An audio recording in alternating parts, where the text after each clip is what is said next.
and Tullamarine now, located at the Essendon Footy Club. And we've got an amazing staff and some tremendous physios there and podiatry and massage.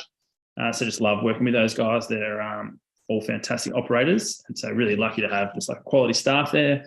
And then SportsMap is it's an online and in-person learning platform around sports physio and rehabilitation. So we run masterclass videos there that are sort of deemed towards the more experienced sports clinicians with some, different intakes and practical applications that I'll get along the platform, which I can chat to a little bit more later, and courses. And as you mentioned, some podcasts that are less regular than your ones, mate.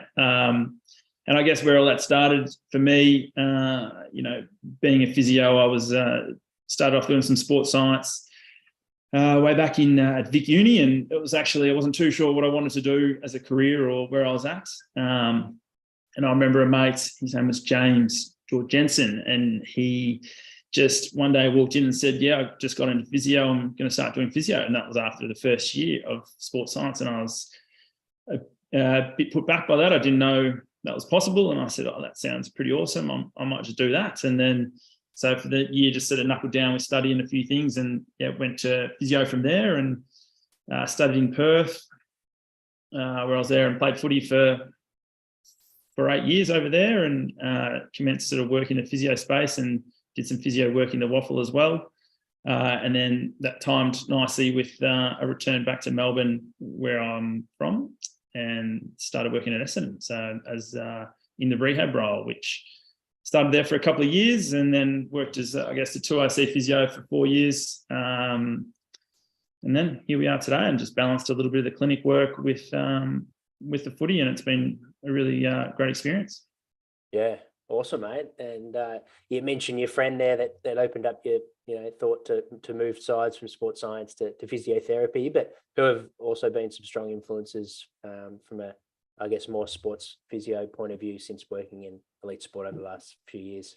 Yeah, no, it's always a good question, always a good one to reflect on, certainly where your learnings come from. But I've been really lucky to work with some great physios across the board at Essendon predominantly. From the get-go, I had Myron Jones, who's now the head physio at Melbourne Storm, and Callum Ball, who's he's head physio at Cronulla Sharks at the moment after being at GWS for a few years. And both those guys was a really great insight into the very sort of good operators, but really strength-based physios. So kept things reasonably simple when it comes to rehab, and not sort of get caught down rabbit holes. And as a new physio coming into elite sport, probably thinking, seeing shiny things and trying to do different things, they were really good at just, keeping things simple and pushing the players on to be really strong.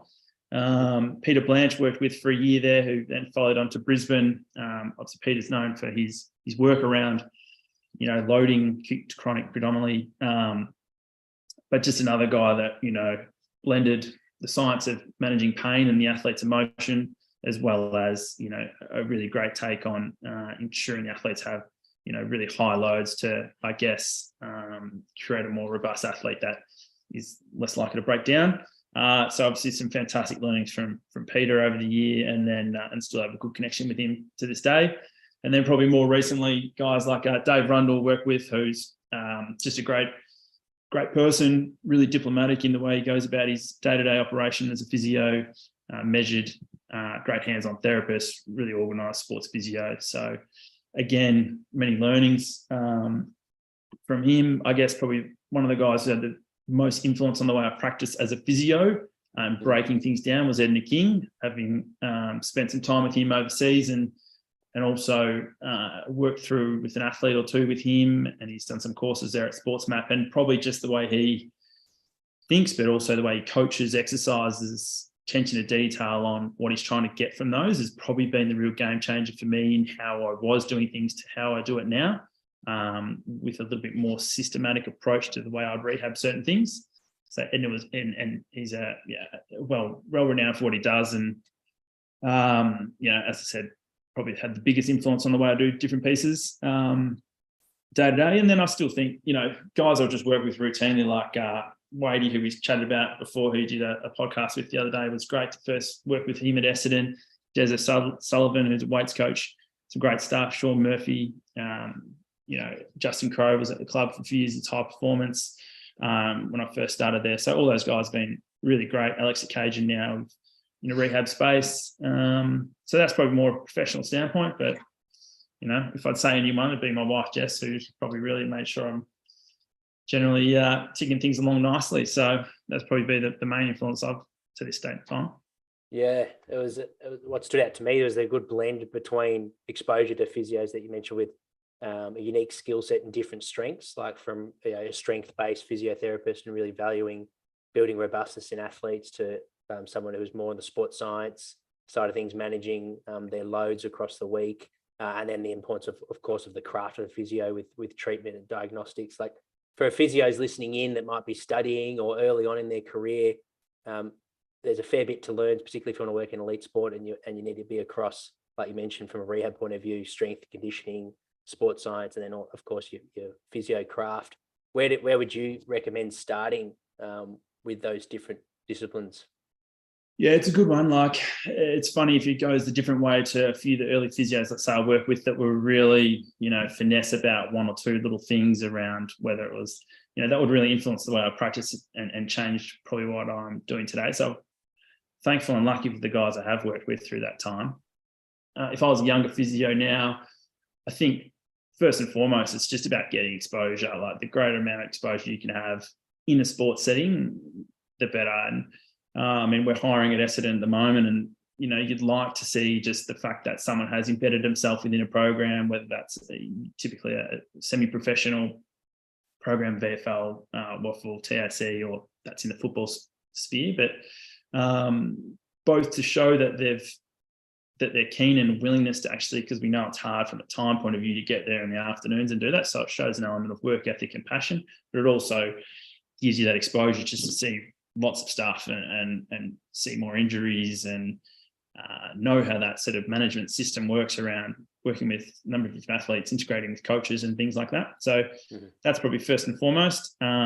Tick off, a few of the key basic courses that are out there around sports physio, whether it's the APA pathway or, different sports courses that just nail down some of the key basic principles before maybe going down. There are some courses out there that might throw you down a different path around, I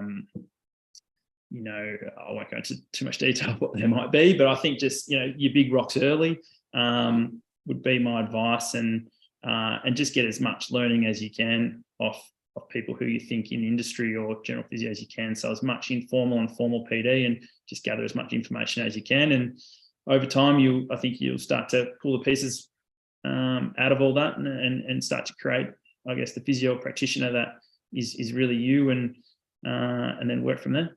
Yeah, great advice, mate. I think it's so easy in today's world with having the access to information like we do, and to be able to collaborate, which obviously has its strengths, but like you mentioned, you can get caught up in the shiny things at times and might get caught up in things that you don't necessarily serve you at that time. Like develop your big rocks first.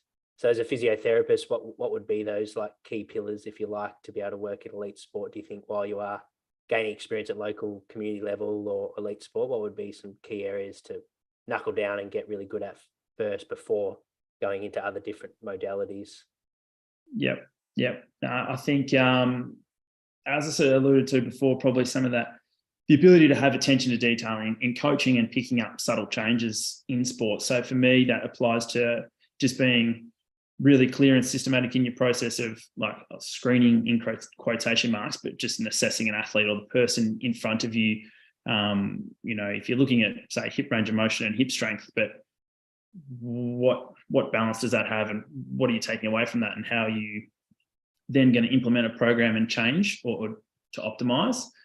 So I guess just doing those simple things well around being systematic in your assessment, and attention to detail in coaching then applies to, for mine as a physio, if you don't know some of the basic principles around strength and conditioning, and working through that process of optimizing something that may be more isolated, let's say hip abduction strength, and then being able to then move that stream from, if it's addressing a groin, where does it go to then in the gym, and having that as a process through that isn't clunky and isn't ends up underloading to a degree. So basically, in short, knowing your way around the gym, first and foremost.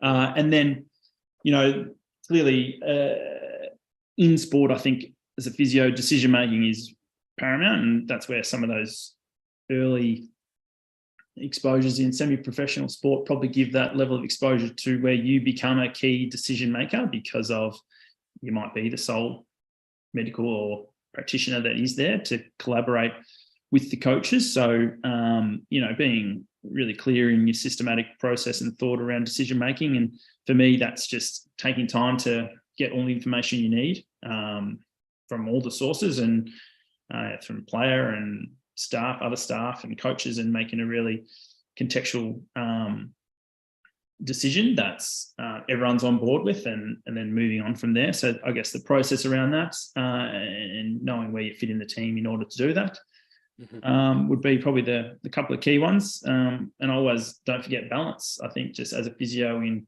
sport and a physio in, or not just physio, but everyone who sort of works in that sort of environment, such as yourself in S&C, and that just balance is really important. And even those names I touched on around Myron Jones and Callum Ball, brilliant education around finding balance, because I think if you don't have that and can't set some boundaries around your work and be able to sort of switch off from work and not be overthinking it all the time, and is really important, because otherwise you just get burnt out. So that's something I really value in myself, in the way I go about sort of physio side of things. And I'd encourage other guys to not get fully too ingrained in everything where it takes over their life. They still, it's a job, it's a great job, but they should be able to then do other things as well. Yeah, great advice, mate. Gems dropped all the way through there. Thank you for sharing. You mentioned that you're hiring at the moment, and we've probably answered the question in terms of technical aspects that you look for and how to conduct yourself, and being able to be on the gym floor, be on the field, and also being able to work on the bed. But what about the process? Obviously, it's super competitive and always is for jobs. So has there been any applications or different methods that have really surprised you or maybe stood out, where someone might have the same experience or same qualifications, but the way that they applied, or maybe someone contacted you that would be a good thing for people to take on? Yeah, I mean, a couple of things I touched on already around, I guess, what we'd look for around, their experience and, a history of some CPD and what have you. But I guess when it comes down to it, you get some great applicants. And to answer your question in short, probably not where there's, I don't necessarily feel making the extra contact, or, that certainly doesn't hurt. But ultimately, there are a lot of good applicants out there who probably share a similar skill set and a similar experience level. And sometimes it will come down to finding the right person to fit our team. Like I truly believe in always hiring, or try to hire and get people around me as a physio who are better than me, or at least make us better as a team. So not trying to hire another person who's the same as me. I want to have someone who can add to us and, be a bit different to myself or our other two physios in Jay Anderson and Bruce Connor.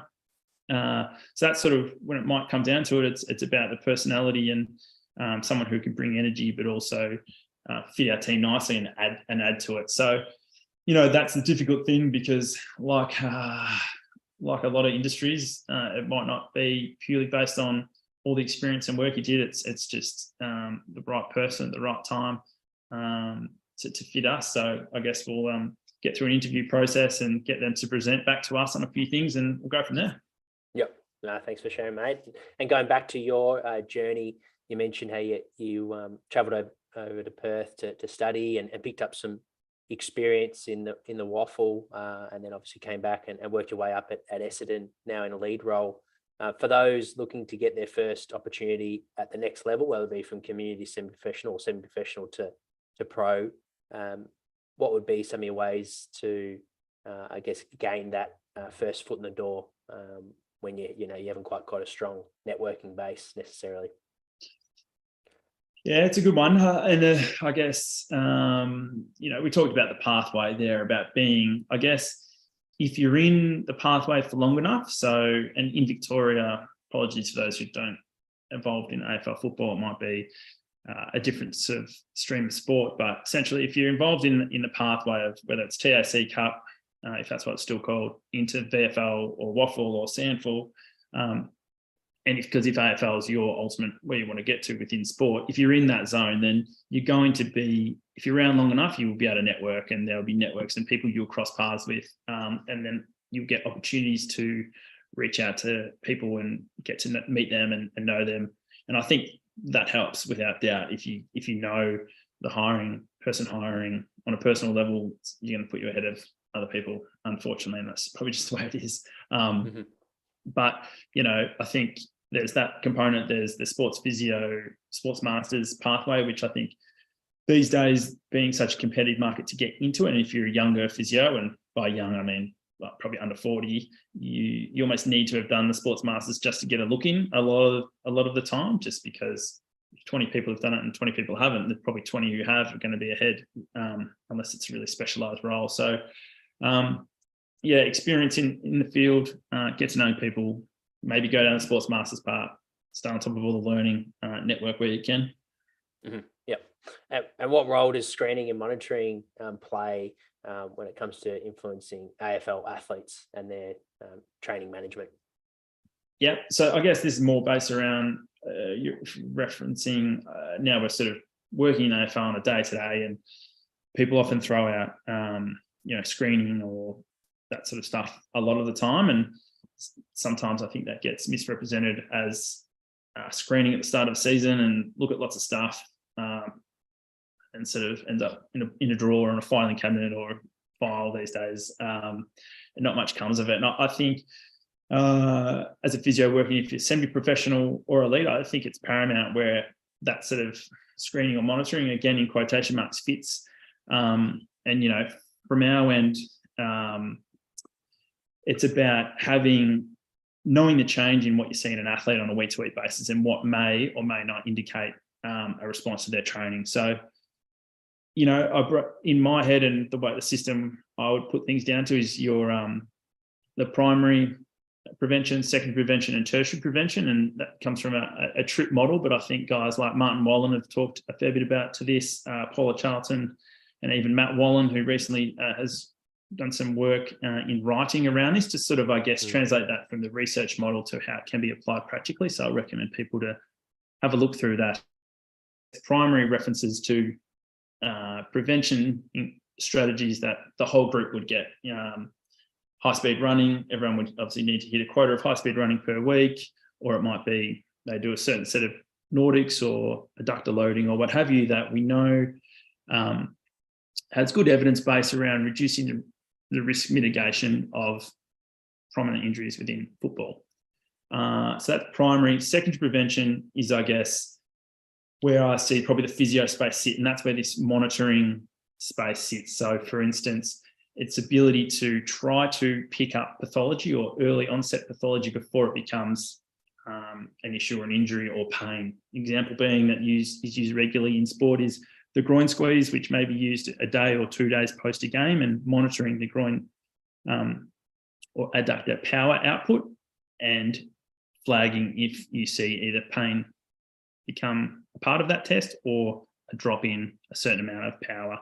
The same would apply to maybe some of Martin Wallen's work again around hamstring isometric pull, looking at whether a reduction in power or performance output in this test on a week-to-week basis. And there's some other things you may look at from hopping or and some numbers around that as well. So I guess within secondary prevention, you're looking at saying, can we pick an injury up before it occurs or before it becomes a prominent thing? And I guess where physio sits, and in my mind, where physio sort of should and can own the space in the sense of those markers that we may pick up from those tests are not decision-making tools at all. They're purely just conversation starters to say, hey, what's going on there? Your groin squeeze is down. Let's have a quick look at you, run through a systematic process of assessment and tests, take into account where that person's at, what they've been doing, and the ability to do that reasonably quickly and make a decision, well, actually, he's just a little under-recovered. He's fine to keep training, or he might need a little bit of hands-on work, he or she. They might need to just do a little bit of strengthening or activation work, or, this is actually looking like he's actually developing some early onset groin pain. let's change the path of what's going on here. We've picked it up early and hopefully, prevented an injury that could have been there. So that's where I see physios really taking hold of that and following those flags through the week and through each week to make sure that, those numbers are returning to baseline, that then we can confidently say, well, he's recovered well and we're away. And the final part of that 3 model is the tertiary prevention, which really applies to just limiting or trying to mitigate the risk of an injury occurring during rehab or post-rehab, and whether that's a re-injury of the same muscle or something totally different. And that's how, obviously, you're trying to account for that both in your loading program throughout a rehabilitation. So example of that being a common hamstring injury. Obviously, you need to load the hamstring tissue itself so it's strong and throughout the rehab, and but also you would probably apply some work through the adductors or what have you, so you're not going to hopefully pick up some adductor soreness post their return to play. And then the monitoring component of that, again, some good evidence around your range of motion and palpation and strength markers of that hamstring from the first 7 days or post their first return to play. If they flag, then that's something to sort of really pick up and maybe take into account about how you're going to program for the week. So bit of information there, but I think if that sort of comes out in a process each week around attention to detail on where we're picking things up, then I think that whole screening and monitoring component is a really important space for us. Yep. And when practitioners are coming together and thinking either maybe they're new to a club or they're reviewing their practices from last year, and I guess throwing up on a whiteboard with their screening and markers on what's effective, what's not, what are some ways that you go about filtering things that are definitely making they've got strong purpose, and there's value in testing the athletes, and then what are some markers that also ways that will influence your decision making on, or maybe this screen where we're getting something from it, but we're probably not going to lose by taking it out of the program. Yeah, definitely. Well, I think first and foremost, it's just does it influence your practice? Yes or no? And if you feel it does influence your practice, then I think it's fair. And I think if you're thinking, for me, your big rocks about what are the main injuries in AFL, and hamstrings, calves, groins would be the mainstay, obviously, and knees probably a part of that. But if ultimately as well, when there's 40 plus players and it's difficult to get that really quality touch point with everyone regularly. So you want a test that are sensitive enough to pick up change, but also not overly sensitive where everything's flagging all the time. So you do want some degree of sensitivity. So certain tests will flag, that the conversation can be had and you're grabbing the player and you're going through it. And then it's purely up to your process around decision-making and keeping at the forefront of your mind that you want the players out there training and being available. It's not our job to be risk adverse and not train because you think there might be something there. You've got to be really clear that first and foremost, they're training unless there's some really clear evidence not to. So for me, keeping it very streamlined, keeping it very minimalistic in how many assessments it may be, is at the forefront of my mind. And when reviewing it each season, that's the process we'd go through. Yep, makes a lot of sense. And what about from a rehab point of view or reconditioning? What are some overarching principles that you see from a rehab point of view? Yeah. Obviously, you could talk through rehab principles and processes and for ages. It could be, and people do, and really hone in on that. But I guess trying to keep it pretty succinct and sharp for our chat today. I guess I touched on it before, but having correct load for the injured tissue with respect to pathology early is important. So whether that's calf or hamstring, knowing when and how to load that tissue to get, one, optimal repair, but two, some resilient around that tissue that we're not going to encounter the same sort of issues again. First and foremost, I think being really onto correcting what you think are the contributing factors to that injury. So even if it's, theorized that, all right, we know around the hamstrings, that the importance of the lumbar pelvic control, or it might be a hip extension strength deficit. So, if they're showing those deficits within your assessment, then it would make sense to me that it should be corrected and that should be embedded within the program. Certainly keeping the athlete going where you can in all sense. So trying not to shut an athlete down for a lengthy period or any period if it can be helped. And even if that's not running. So, I don't want to be too hamstring specific here, but I guess running early from a hamstring, running at day 2 or day 3, if it's a low level hamstring is generally completely fine. If it's another injury, then it might be purely about, just keeping them mentally stimulated, or it might be working on your cross-training modalities or whatever and just keeping them sharp. Having really clear and consistent communication that is always embedded, and that's mainly from, I think, in sport, athletes will often seek information from lots of different people because that's their, a lot of their, the way they are, and they want to be the best they can, so they feel that getting more information is better, and that can often cloud where they're at. So if they're getting conflicting informations from the rehab coach, the physio, to the strength coach, they'll actually become frustrated and they'll be feeling a little bit lost. So I think having a really clear point in contact about where the athlete is at and where they're at and what are their key markers is really important. That I guess the staff working with them are also really clear about their comms and what they're on. That's probably point 3 or 4. I think I touched on the monitoring earlier, and this is, I guess, in physio space, but also you guys in the gym, but monitoring and tracking their response to their training. So that is, all right, if it is a hamstring strength, what are we tracking as their strength to see that come up and getting some objective numbers, if it's an isometric test, or it might be an exercise in the gym even that represents and shows that they're actually tolerating more load or their capacity is coming up, along with, if it's a groin, for instance, we're tracking, their power output, and if that's dropping after their first, change of direction session, they haven't responded, and what do we do from that? So just having a nice clear process about what we're looking at each time we assess and review to be able to press up their loads or have to hold them a little bit. And then having really clear and basic criteria around what they've got to achieve and what they've got to tick off. So I guess when I say basic, I mean basic in probably the communication to the athlete. So it's really clear and simple in their mind. It might be a little bit more complex around what we're doing as clinicians and staff, but I think just giving them the basics and bare bones that they know in their head, I've just got to do 1, 2, and 3 rather than 5, 6, and 7, 8.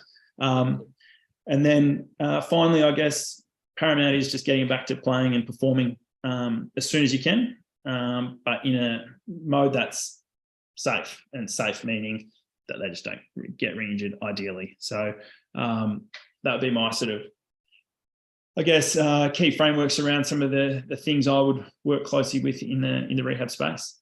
Yeah, thanks for sharing, mate. And for those listening in that are physiotherapists that want to work in the AFL, we touched on off air, and when coming together with your topic, something that you're passionate about is continued development.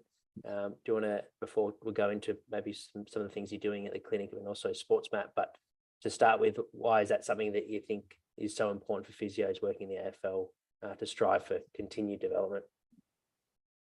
Yeah, I mean, obviously we're in a setting where in any sport or elite sport, not just AFL, the expectation is that we're leading, we're able to provide the very best service that we can for the players. And now if sometimes what you don't know. So your ability to just make sure you are consistently learning and seeing what's out there. So when something doesn't quite work how it usually works, or your usual pathway of what you would do isn't working, what other sort of tools do you have that you can apply? So I think, the fact that, working in the sport's a privilege where we're at, and I'm very lucky to be doing that, but I certainly don't feel for one moment that you can stop learning and stop sort of reaching out for new information. And because I think, as I talked about earlier, more exposure, the better, but also if you can fast track that exposure by picking up as many things as you can, you're only going to be able to help the guys more and get better results when you need to. So I think it's, a really important part of sport, but also, most people in their working environment in their career.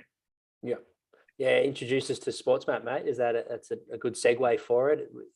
with your passion for continual development, is that how SportsMap came to be created? Yeah, nice. Thanks, mate. Nice plug with SportsMap. But yeah, look, SportsMap it's certainly like yourself. I think it started as with Prepare Like a Pro, largely a passion thing for me. It was, and I talk about this at the courses that we run occasionally about how it all started, and it was purely just based on a real desire for me to learn more and get as much exposure to sports physio as I could, and I wanted to see more practical things. I wanted to delve a little bit deeper into certain conditions, and the courses we'll go into back then were not that, and probably a bit bland and a bit dry. And then we just started creating our own course essentially. So I got Anthony Hogan, who was a groin expert, over to Perth and put a course together there, and with him, and it sort of just went from strength to strength from there. And it grew a little again when I moved to Melbourne and ran some different courses. We've had some fantastic sort of speakers across the years, from Edney King, I mentioned, Jordan Mendegucha, who's a real hamstring guru, to the likes of, Steve Saunders, Andrew Wallace, Craig Purdom, list goes on really. So it's been really great exposure into to that over the time for me, and probably more recently, taken another step forward where I guess I mentioned Edney King and some learnings I had with him, and I sort of certainly feel with the privilege and work I've got to do at Essendon, as much as sometimes you feel like you're on top of a rehab or a condition with a person, I think the opportunity to take the athlete somewhere else to an expert in a particular field, whether that be, tendons, but, might be Peter Meliaris, Stu Cook, Ebony Rio, might be some foot stuff with Stu Eimer, groin, Edney King and the like. And whenever I've been able to do that, I actually look for that opportunity, because I feel like you just get so much from it. And it might be from a learning point of view, or it reassures the athlete, but either way, it's great learning from us. And we've tried to create a platform that I guess gives other physios and rehab professionals that sort of insight. And that's where our masterclass platform that we have now comes into it. So that is the expertly filmed one-on-one videos with an expert in that particular field, like some of those names I mentioned there, along with, Alice Contouris, who's Australian physio for the cricket with lumbar stress injuries, Andrew Mosley around hip and groin. And they basically take an athlete or a person through that same rehab pathway that you would if I took an athlete to them, from how they assess an athlete, what they're looking for, what the rehab exercises are, how they're coaching that, how they're prescribing that, when are they running, how are they running, and things like that. So they're all a little bit different. Each masterclass is unique in itself, and it's because it comes from the practitioner or the expert really, showing us their way. And I think it's brilliant, because courses are fantastic and I love them and we run them, and it's a great ability to network and see things firsthand and meet and chat. But sometimes what you don't get from courses, especially the conferences, is enough of that workshop and clinical side of things. So these are full of that. So yeah, we're pretty proud of the content that's coming out and the presenters that are a part of it. So I think it's a great learning resource, and anyone out there who sort of loves that stuff should have a look for themselves, and hopefully they can get some really good learnings from some of the content there. Yeah. So for those listening in that it is something that they're interested in, what's the best place to get in contact to find out when the next masterclass is and how to book? Yeah. Oh, the masterclass platforms at sportsmap.com.au. Become a member just for the year, and you get access to all the videos all at once. And you'll see some courses there as well on the website. So the main one being Jordan Mendegucha from Spain. He's doing a couple of courses here in Melbourne and Sydney early next year.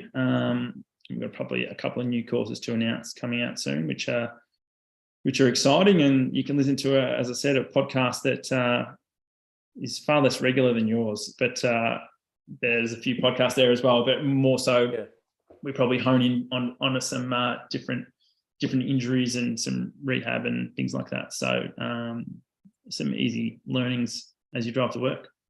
Yep. Yeah, absolutely. Yeah, make sure to check it out, guys. And if you're driving, we'll make sure to add the links in the show notes. So once you park your car, you can easily access them. But for those that are, like you said, getting yourself in and getting experience, and then making the most of their time outside of their sport, work, learning externally as well. How do you balance between the two, learning off your colleagues, but then also learning externally?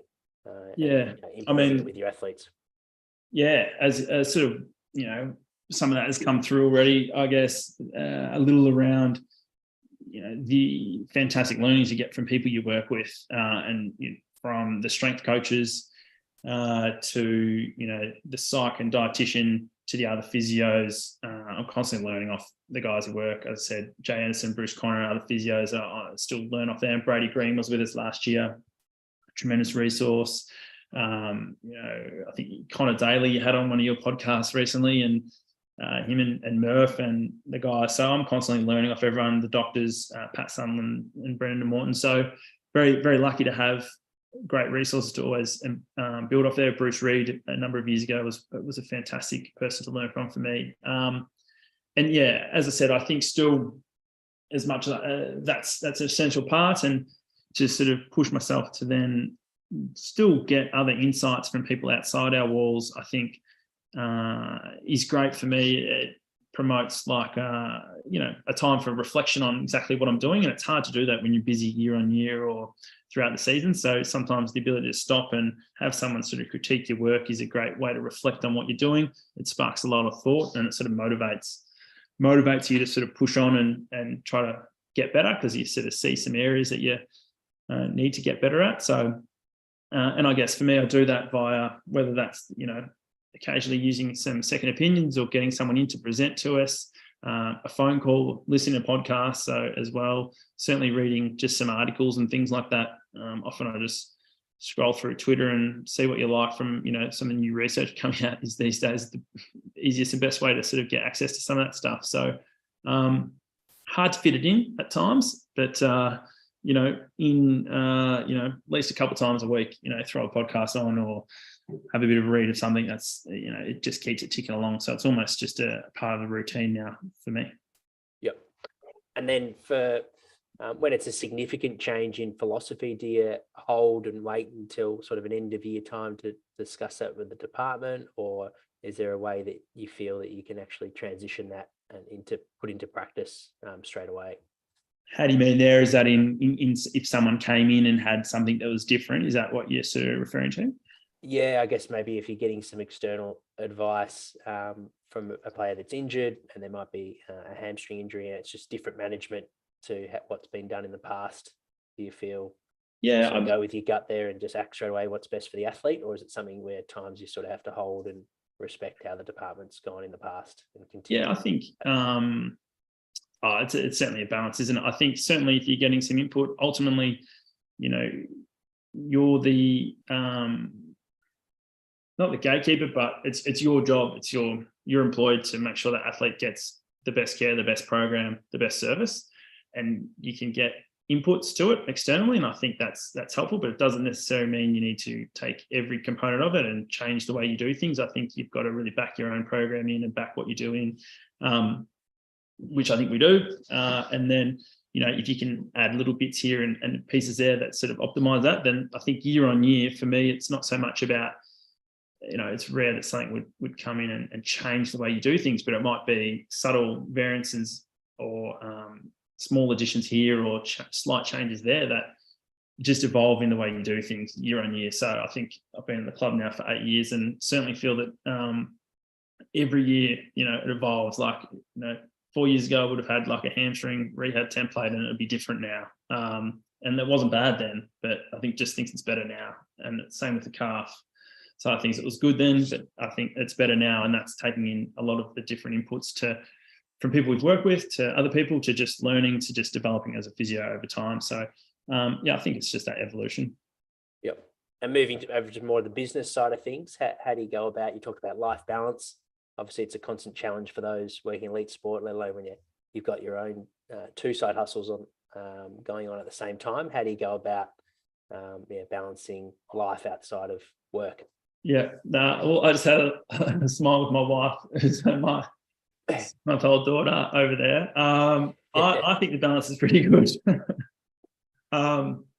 Certainly, I think the balance is pretty good these days. It certainly adds some loads where, you end up doing a couple of things on a Sunday here and there, but and certainly 3 or 4 years ago, I'd say the balance probably wasn't that right, whereby I probably was working too much in getting the clinic going and things like that at that point in time and working. But I think, the main thing, my priority first and foremost, 100%, is that I'm more is around my wife and my daughter. So that's the number one for me. So that needs to maintain a priority, and there are challenges at times to make sure you can make sure that stays from a time, gets all the time that you need, because you need to obviously at times go to work and do the things. But I think I'm getting better at it every year, and should continue to get better at it. But I feel like it's pretty good at the moment. I have the ability to sort of switch off from things pretty easily and switch back on pretty quickly. And I think,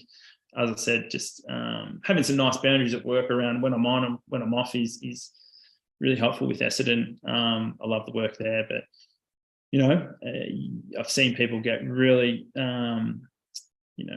where it really consumes them, and that's all they can really think about, and it sort of starts to take over. So thankfully that hasn't been the case, and I just continue to enjoy going to work. So that's where I'm at the moment.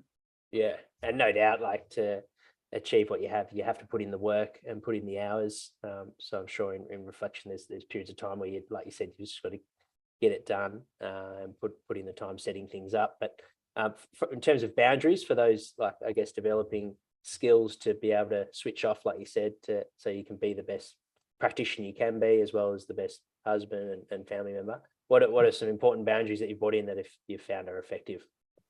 Pretty simple with work. It's just, I like to do some exercise before work, and I sort of have a start time, and that's my start time essentially. I like to, if someone comes in and, if I'm starting at 8 o'clock, then for me, I'm starting at 8, and I'll base my day around that. I often think back to Myron Jones, one of the first physios I mentioned a couple of times. Him and Bally used to just go for lunch every day at the cafe, and a few of the boys would come through. I'm like, oh, where are the physios? They're never here. Like, it's lunchtime, like that, And he's like, and I'd tell him, I said, mate, the boys are complaining that the physios aren't there at lunch. And he goes, mate, every other job in the world, maybe a few expletives in there, get a lunch break, mate. The blokes can wait. And he's like, mate, if you don't set some boundaries in this game, they'll eat you up. They'll just eat you up. So, mate, go and have your lunch, sit and have coffee and relax. And I don't necessarily take the lunch breaks, but for me, it's, maybe just at that start and, a sort of finish time where I'm keen to get home by is probably the main one, yeah. Yeah, good one. Sound advice and nice and easy for people to put to practice straight away. Yeah. We'll move start to wrapping it up, mate, onto the personal side. Pet peeves, do you have any from a professional point of view, things that annoy you? I saw you sent that question through. Not really, to be honest. At work, maybe a few years ago, I'm a bit of a stickler for long and unproductive meetings, but it doesn't really happen too much these days. So sort of things are going pretty well there. But yeah, a few years ago, I'm being patient in some long meetings, but we're pretty sharp these days, so pretty happy. Yep. And what about favourite way to spend a day off? Yeah, pretty simple, I think. Just hanging with Jess and Georgia, and if it was sunny and there's a beach involved, that adds to it, and maybe a beer or a coffee at some point in time would be an ideal day. But the main stuff, just getting a bit of exercise in and hanging with those two girls and relaxing, is pretty nice. Yeah, sounds good, mate. Well, thank you so much for jumping on and sharing with us not only how to work in elite sport from a physiotherapy point of view, but rehab as well, and how to manage a business and a life outside of it all. On the horizon, mate, what are you excited about for the rest of 2022 and what 2023 brings? Mate, thanks for having us. It's been good to have a chat with you. 2023, just a few things, I guess. Georgia, daughter who's 6 months, so as you have a newborn, mate, it's a very exciting time. So just looking forward to seeing her sort of grow and hanging out as much as I can. You've got through the hardest part, first 6 months. Yeah, so. And then other than that, we talked on the business front and the work front. Essendon, always excited for another year at Essendon to try to just do the best we can. And when I talk about I'm mainly talking about the way our program is from a physio, medical and high performance, and every year just trying to make sure that's the best we can do to sort of put the players in their the best spot they are, so they can do their thing. And then, it's always, so as I said at the start, Complete Balance, I've got an awesome team of physios, and I won't go through all their names, but love working with them and just trying to upskill them as quick as we can, both via, same means, external and internal methods. But and then, Sports Map should just hopefully tick on. We've got a nice trip planned to Europe for some filming of some masterclasses and things with, some really awesome practitioners. So that'll be fun and exciting and some more great content. So, I think that's a bit of a snapshot. Yeah. For the parents listening in of young athletes, footballers, or even the athletes that might need a tune-up or an assessment, what's the best place to get in contact? We mentioned Sports Map website is the Balance Clinic. Got a different way of getting in contact, book a session. Yeah, all the plugs. Yeah, completebalancephysiotherapy.com.au is the website. So Maribyrnong Tullamarine can book online and go from there. And I hope I mentioned to you earlier, I think you're looking for an S&C coach down at Upwey Tigers, which is my local club, and a good mate of mine's the coach there. So I said if I can throw an extra caveat in there that whoever takes that job for you, I'll take him into Essendon for a day and they can get around our strength coach, and he doesn't know that yet, and high performance and physio for the day. So there's a little bit of an extra to hopefully get someone down there at the Tigers for 2023. Thank you, mate. That's a massive opportunity. So you heard it first. We'll definitely, I'll put the word out, but for those listening to the podcast, we're pretty eager to sign someone up. Pre-season training starts on the 16th for the Tigers. So make sure to get in contact. That's next Wednesday. So this podcast comes out. For those listening in live or watching the recording, get in contact, because that opportunity will get lapped up pretty quickly now that you get a day with Nick and the team. So take up that opportunity. And for those that want to get in contact with Nick as well, we'll add in all the links in the show notes. Thanks again, Nick, for jumping on, and thank you for everyone for tuning in. If you tuned in halfway through, make sure to watch the whole episode on our YouTube channel. And our next live chat is with Carmen Colibar next Wednesday, the 22nd of November at 1:00. I'll see you guys then. Thanks again, Nick. Legend, mate.